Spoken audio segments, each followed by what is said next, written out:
Well, thanks for coming out today. You can see the title, Neuroscience Enters Plato's Cave, the brain's surprising remaking of reality. This is what we have coming up. Are senses reliable? What is the DMN? The DMN looks like a very familiar word if you take out a vowel. Easy to remember. Where is the soul? Where am I in this brain? How evolution shows heuristics for our brain operation, and how to improve on nature, what we have given to us. Now, before we get too far, I want to say, first of all, a disclaimer. I am trained as a pathologist. My job related to the brain was to slice them up into thin slices. Or when a neurosurgeon went and got a piece of the brain and they asked me, what is it? Is it a tumor? Is it inflammation? Is it an infection? Something like that. So the remarkable findings that I am presenting to you today, I am not a neuroscientist. This is something that arises because of the technology in the last couple of years through functional MRI imaging, of which I do not have any professional training. Okay?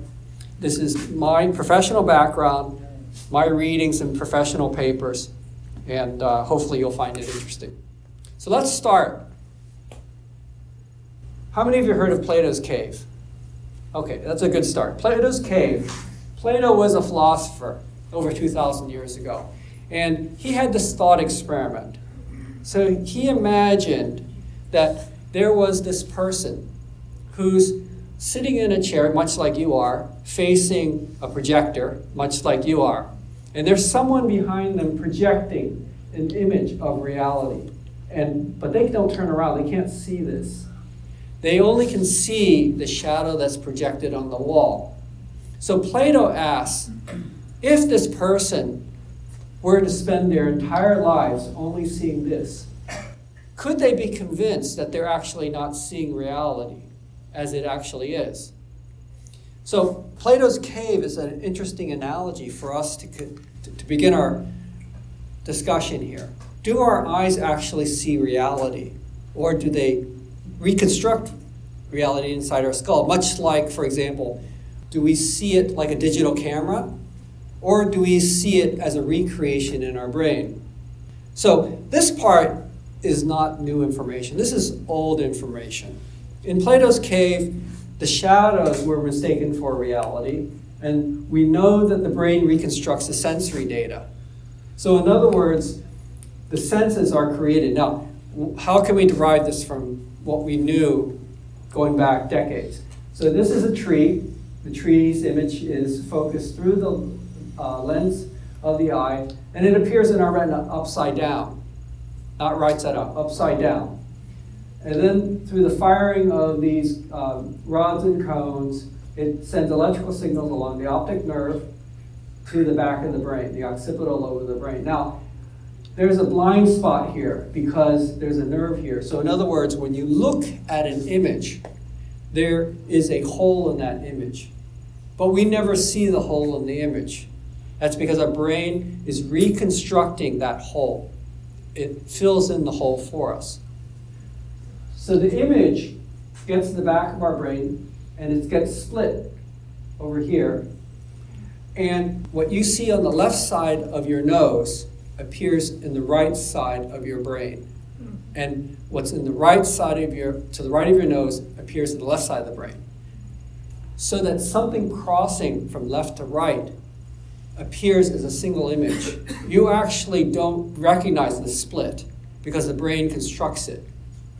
What the brain does, it takes the image, which is presented upside down, inverted, with a blind spot and a vertical split, and it puts it in your brain as a complete image. So what about the rest of our senses? I want you to reach down, touch the cushion of your chair and the leg of your chair. Are they the same temperature? I hear some yes and no. Are they the same temperature? What do your senses tell you? The senses tell you they're not the same temperature. Because we don't sense temperature. We sense change of temperature, difference of temperature.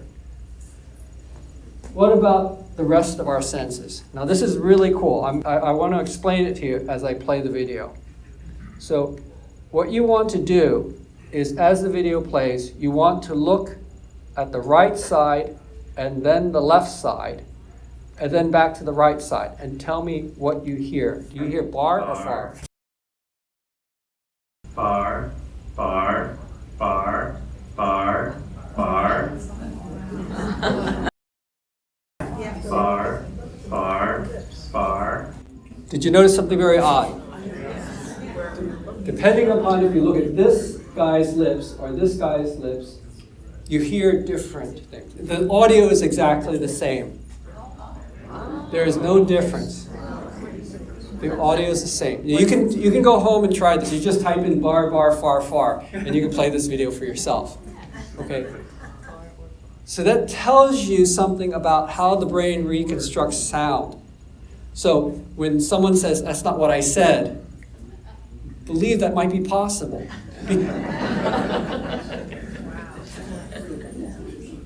So the basis of our knowledge is very simple. It's a simple equation. Okay, we have an assertion. We say it's true or it's not true. With that, we have our sensory input. I think we've pretty much come to the conclusion our sensory input is not necessarily reliable, whether it's sight, touch, hearing. Now, what about our ability to reason? Our ability to reason. Now, this is actually the core, I think, is the most interesting aspect of today's talk. Here's our equation, briefly. Okay, so our evidence is here. That's part of our senses. And then here, this is the actual interesting part of our talk, justification. Are we logical beings? Are we able to reason our way? Now, we call ourselves Homo sapiens. Sapiens means the wise ones. Now, are we actually rational beings? Do we operate in a logical mode most of the time? What I hope to impart with you is that everybody here has a subjective access to the real world. Each of us perceives reality differently because of not just the senses, but how our brain operates most of the time. So reality exists independently within each of us, and our access to it is each partial. We don't have an absolute grasp. None of us have an absolute grasp on reality. What's the emerging neuroscientific view is that our brains, like every other part of our body, is evolved. It's evolved to keep us safe. It's evolved to be fast. It's evolved to have an emotional component. Most of the time, logic is not foundational in how we work. That's not how we roll as human beings. We are emotional beings. Our brain is designed to be predicting. It's a predicting system. Now this here is a functional MRI. This person is normal. This person is ADHD. Now, the functional MRI can tell which parts of the brain are operating because it takes a look at where oxygen is being used. And where oxygen is being used, it can just figure out this part of the brain is being used, and in fact, this part of the brain is being used in conjunction with this part of the brain. Now, researchers, when they first got this functional MRI, they gave people these puzzles. And they said, solve the puzzles, and they watched how the brain worked. Now, what the strange thing was, is that when they were done solving the puzzle, they noticed that the brain went back to a default mode. That's where we get the term default mode network, okay? So this is our evolved part of the brain. We are a prediction machine. We move fast, efficiently. We anticipate threats, not calculate truth. We don't operate like a spreadsheet. And we use heuristics, rules of thumbs, to solve problems. AI is evidence that neuroscientists can take the basic structure of the brain and create something that behaves like the brain. We live in a remarkable era that we can actually do this and see this evolving. the DMN, the default mode network, that's what the researchers noticed when people stopped solving problems. It went back to this mode, this part of the brain which has certain characteristics. It was discovered by accident. And so the fMRI researchers noticed that this is what the brain was doing when it was, quote, resting. The DMN is a power hog. It uses more than half the power of the energy of the brain. It uses more energy than the rest of the parts of the brain. And it has a core function of us. This is where we, the narrator, the voice in our head resides. And these parts of the colored parts, this is part of the DMN. Now, we don't need to get into the nitty-gritty parts of the brain, but we can learn a lot about how it functions, and by learning about how it functions, we can, just like I showed you the auditory magic trick and the visual magic trick, you can learn how the pitfalls of your own brain work. So what does the DMN do, in addition to the seat of ourselves? It simulates social situations. It's always going forward in time, backward in time. So when you are thinking, oh, what am I going to say to so-and-so? And then you run various scenarios in your brain. That's your DMN at work. Or you're thinking back, I shouldn't have said that. I wonder what they're thinking about me. That's your DMN working in the past. Or you're thinking now, I'm coming up to somebody, oh, they look like they're happy to see me, unhappy. That's your DMN at work too. It imagines scenarios. That's what your DMN works. Most of the time, our brain is in this mode. It's not problem solving. The problem solving is the central executive network. That's the problem solving that we think we are as far as logical beings. So there's a third part to the DMN.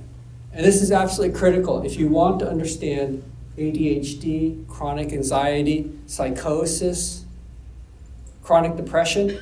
This is how the DMN works. And this part is called the salience network. The salience network is the switch part of our brain. And you can see this is a function MRI. The salience network says, go to the DMN or go to the central executive network. Now, we talked about the DMN. It's the personal identity. It rehearses things. That's where we ruminate about things that happened in the past. It understands social dynamics. It works primarily on emotion. This part, it sounds kind of technical, but it's very important. Synapses are switches. Myelination is how we're wired. So in other words, we have hard wiring and we have programming, right? The DMN is mostly programming, whereas our visual system, that's fixed. It's very hard to change how you see the world. So the salience network switches between the two. And so say you're driving down Buena Vista Boulevard. You're going into one of those circles there, and you're thinking your DMN is going, I wonder when I meet so-and-so, are they going to say this and this to me? And then all of a sudden, the person who's in the outer lane cuts in front of you. Your salience network kicks into action and says, hey, pay attention. We got some danger here. Your DMN takes you from the default mode into the central executive, and you've got to brake, turn your wheel, whatever, to avoid the accident. What about the other way? Now, say you're looking at this part of the jumbo. That's me working on the jumbo. I got stuck on this one. The DMN builds memory coherence. It takes what we're learning and solves it in the subconscious. Let's see how that works. So the DMN is always in perpetual mode. It's trying to try things all the time. I wonder if I said this. I wonder if I did that. That's a DMN. When it works in the proper mode, especially when we're sleeping, that's how it creates memory. And it knits together different ideas. So when I can't solve this problem, and I go on to these other words, I walk away and I'm doing stuff in the kitchen, and then all of a sudden, I got it. What's that word? Niece. Very faster than I am. So that's your DMN solving it. Your DMN solved it when you weren't thinking about it directly. That's the aha moment. So the DMN, that's where the creativity is. That's where the artists and the musicians come in. Let me ask you this. What was the most dangerous animal our ancestors 3,000 years ago encountered? Saber-toothed tiger. Saber-toothed tiger. I knew someone was going to say that. No, it was other human beings.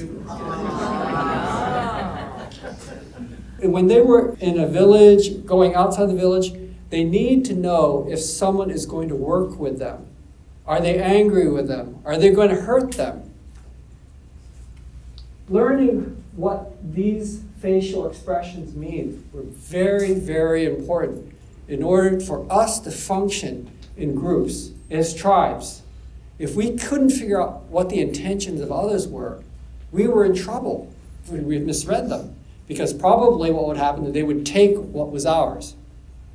Maybe even worse. Now, humans, like other animals, can do this. Your dog can figure out how you're feeling, right? But we have a superpower. We have something that some other animal can't do. This is called theory of mind. We can think what other people are thinking. In other words, we can pretend we know what someone else is thinking. In fact, this is the part of the brain that does that. Not only do we interpret, we decode, we can imagine what other people are thinking. A lot of times, even something that someone else is thinking falsely. It's not that they know they're thinking falsely. We know they're thinking something false, but we can pattern their behavior based on what they're going to say next, even though they're wrong. That's a human superpower that no other animal can do. So the DMN creates this theater of the mind in which you, I, and everyone lives inside of. We're living in our skull. So we assign emotional meanings to things, and it creates this theater inside our heads. And most importantly, we're constantly judging others relative to ourselves. And I say judging, are they better than us? Are we better than them? Where do I stand in the social standing relative to somebody else? Where am I? Am I a grandparent? Am I a daughter? Am I a son? This is what the DMN does. Now, what's really cool is that now that we know what the DMN structure is, we can go look at other animals. And we have put other animals into the functional MRI machine. Here's what's interesting. You can give a chimpanzee a puzzle piece, and what he'll do is he will take a piece and he will stick it in every single hole until it goes through. That's what monkeys do, right? The chimpanzee uses his DMN to figure out how he interacts with other monkeys. So he understands social. If I go poke another monkey, it will annoy him and he'll come and then I can steal his banana. That's how monkeys are able to think. They are able to predict based on how their knowledge of other monkeys behave. Now, what about orangutans? Orangutans, you give them a puzzle piece, they'll look at it, they'll drop it on the ground, they'll go do something else, they'll come back, they'll pick the puzzle piece and stick it right into the right hole. They have the ability to delay the thinking of the process, imagine where that will go, and go execute it. So other animals do have a DMN. They are just not quite as advanced as ours. Now, the theory of mind is also a theory of theater of pitfalls. What is this woman's expression? Is she angry? Is she upset? I don't know. My wife says I have a very bad idea about what other people's expressions are. But the DMN evolved for us to be socially coherent. It doesn't generate the emotion, it interprets what the emotion means. But here's the important thing. It doesn't like ambiguity. It has to know what this person fits into our overall social structure. Where do we fit in? And it likes to assign blame and intent. This is the overall structure of how we roll. So this leads to misunderstandings, conflicts, especially when you think you know what someone meant. They didn't come across that way. So the DMN is that voice inside our heads, that sense of self, that memory. Here's where the salience network, that third part we were talking about earlier, comes into play. The salience network is not just that part that tells us, wake up, we're going around the circle, someone cut in front of us, or how to solve something that takes creativity. But it also is that which switches between the two because we've had childhoods. So when your mother says, be patient, calm down, that self-restraint, that self-discipline becomes the salience network. When the salience network is not strong, then you have ADHD, for example. Because what happens is this default mode network gets distracted when the child is trying to solve a problem. We can talk more about that if you're interested in the Q&A. What happens when there is no sensory input? In other words, the sensory salience network is not working. That happens every night when we dream. That's why dreams are vivid. They have strong emotions. They have memory fragments, often related to what we experienced that day. It doesn't have much logic. Have you noticed that we are always the center of our dreams? That's a structure of how the DMN works. What's it doing? It's trying to put everything together, what we experienced that day. And that's how we develop long-term memories.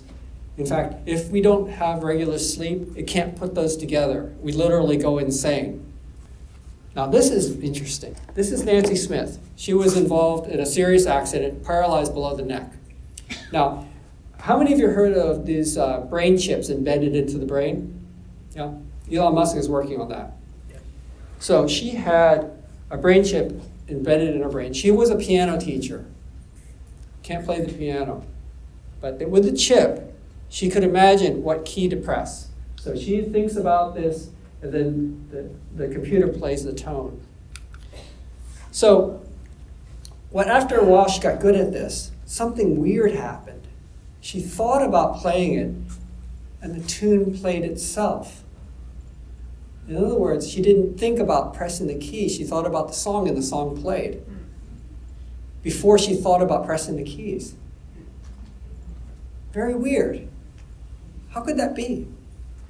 It's something about how we perceive our own ego, how we decide it's us that's doing something. Remember we said the DMN is predicting? It's always predicting. It's just a continuous, non-ending loop of prediction. In our brain, we have this execution, and then the DMN tags it, said, we did that.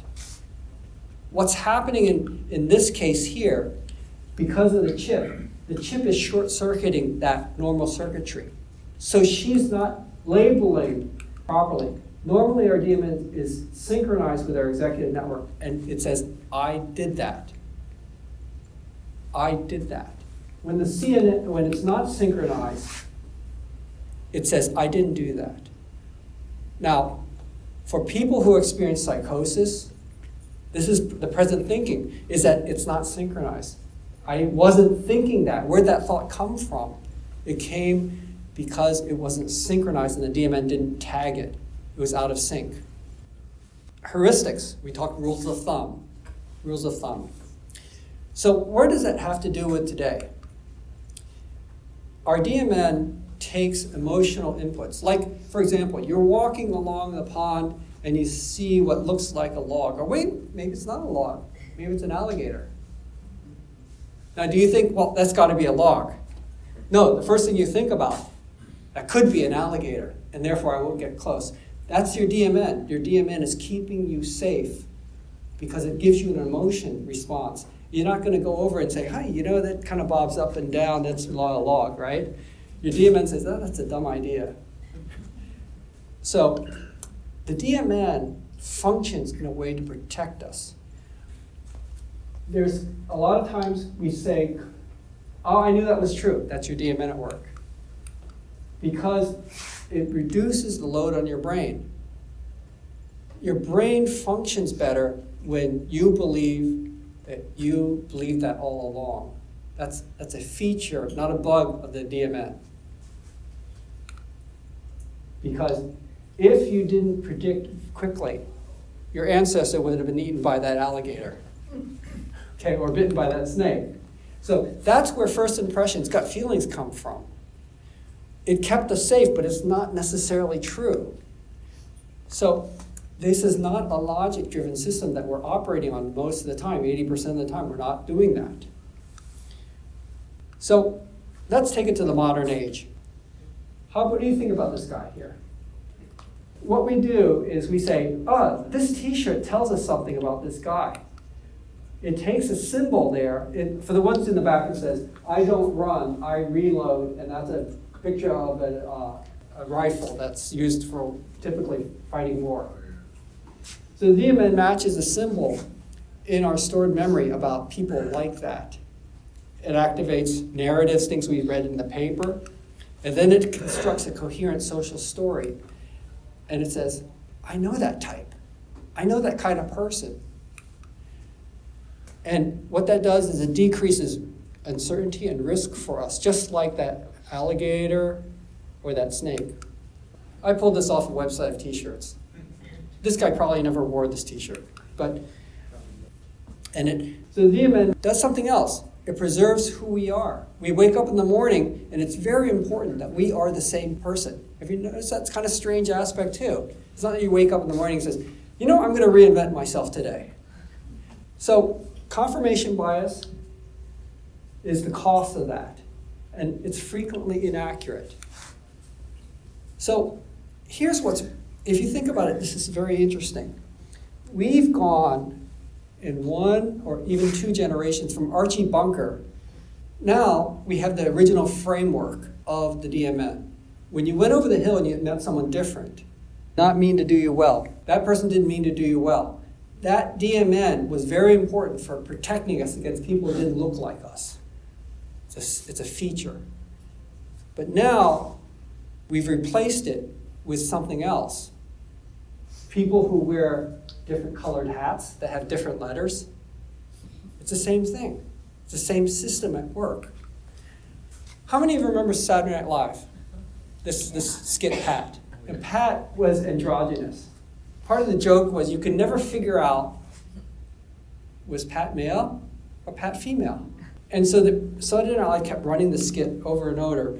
And it's important because Pat was either male or female in our minds. And gender is very important for us to figure out. It produces reproductive or social roles. Where does this person, the threat to us, what do we expect this person to do? And so the salience network, remember we said before, it doesn't like ambiguity. And because Pat would never let us know she was male or female, that really bothered the viewers at a DMN level. Because we kept focusing harder, and Pat never let us know, because the DMN says, I need to know what that type is. That was the comedy in Saturday Night Live. That was a skit. The question is, why do we laugh? Why do we even care what gender Pat is? It's just a television show. And that is the key to understanding why we are the way we are. It's a conundrum. The DMN has a capacity for change. This high synaptic density and low myelination, all that means is we can change who we are. We can decide who we want to become voluntarily. No one can make us. This neuroplasticity means just you can change your perspective and attitude towards something. This is part we talked about before. No one has privileged access. So the DMN, oddly enough, or maybe that's survival, is egocentric and self-righteous. That's where we are. For us to grow as human beings, we have to admit that the DMN can be wrong. And that's where we can learn to grow. Many of you who exercise, right? You exercise your muscles. Meditation is something which, if you don't already do it regularly, let me suggest to you that it's good for you. Meditation trains the brain because it trains the DMN. This is how we go through the world. We have this DMN with all the signals coming through, and it's focused through our ego and our fallible senses. what meditation does, and I don't have time to necessarily discuss how to do meditation, but you take yourself up another level and you become the observer. You watch the DMN at work by meditating. So people who meditate like this, they let the thoughts arise, and then the engagement with the thoughts, what the DMN is always telling you, this voice that never ends talking to you, that becomes optional.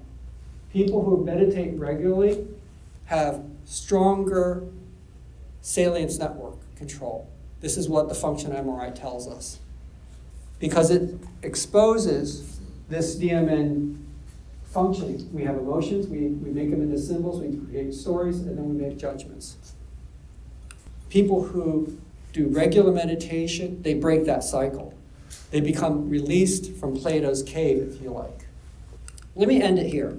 Carl Jung said, until you make the unconscious conscious, it will direct your life and you will call it fate.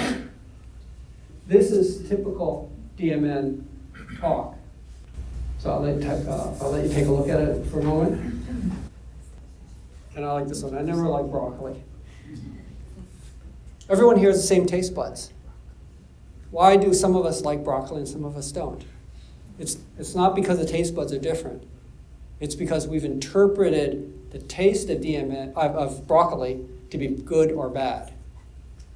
So I'll open it to conversation. Thanks, and I appreciate your attention.